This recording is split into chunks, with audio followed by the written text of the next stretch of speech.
thousands of years, we studied life without knowing cells existed. Today, we are able to edit DNA itself. Today, we will be talking about the history and the present state of biology. Biology is the study of living organisms. We will talk about how it impacts our food, our health, and even our environment. Aristotle is known as the father of biology. He classified up to 500 different categories of species based on their ability to fly, to walk, and to swim.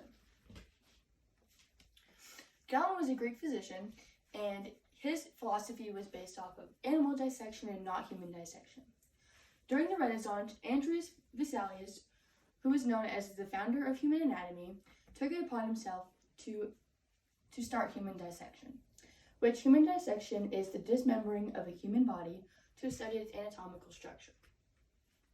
Human dissections gave people a better understanding of how the human body worked, and then led to Leonardo da Vinci and Michelangelo and many other artists to create artwork of the exterior of the body, of the human body, and they would create many different art that gave people an understanding of the exterior of the body, which it would be like they would observe live models when they were naked to see how their muscles moved when they would move their arms or their legs, and just to give everyone a better understanding. Which leads me to the microscope. It wasn't clear who the first inventor of the microscope was, but Zach Janssen created the first compound microscope, which could magnify up to 20 to 30 times its original size.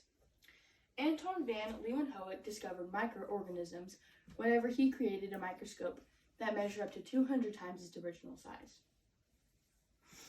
This leads me to the cell theory. Microorganisms is one singular cell, and the cell theory was created by Schwann and Schleiden, and there was three main principles of the cell theory, which was all living organisms consist of one or more cells, the cell is the basic unit of life, and all cells come from pre-existing cells.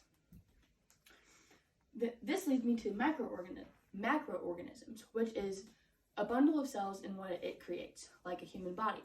A human body consists of many cells, and that is what Darwin's theory is over. Darwin's theory was by Charles Darwin, and it was evolution by natural selection. It was proved in the Galapagos Island, and he studied finches and their beaks of finches, and they all had different beaks so that they could access food from different trees and from different areas of the island. They would pass down these traits to the offspring, which would create different species or just make the trait more common. This leads me to Gregor Mendel. Traits were inherited through units, which we now call genes, and he experimented with pea pods. The pea pod traits he experimented with was that the parent cells, what they gave to the offspring. So each parent cell had a dominant gene that matched the recessive gene, and he could, with experimenting with this, he could discover that you can predict what the offspring, their shape or their color will be. Which leads me to CRISPR. And in modern biology today, we can edit DNA itself with CRISPR, which is a tool from bacteria that scientists can cut, replace, and even change the gene. Doctors can use this device on patients. They can study the patient's genetic code and give them medicine based upon their genetic code that they can edit. Another thing that doctors can use with CRISPR is editing crops. So they can make crops resistant from pests, and they can make it to where they can survive droughts more, and there's many other experiments going on with that.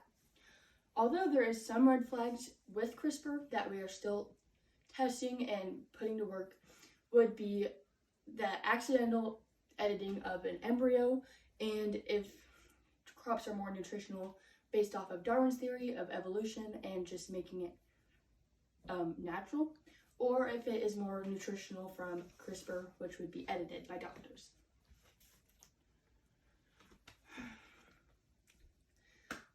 we now have talked about Aristotle and the basic classifications of organisms to today being able to edit DNA itself.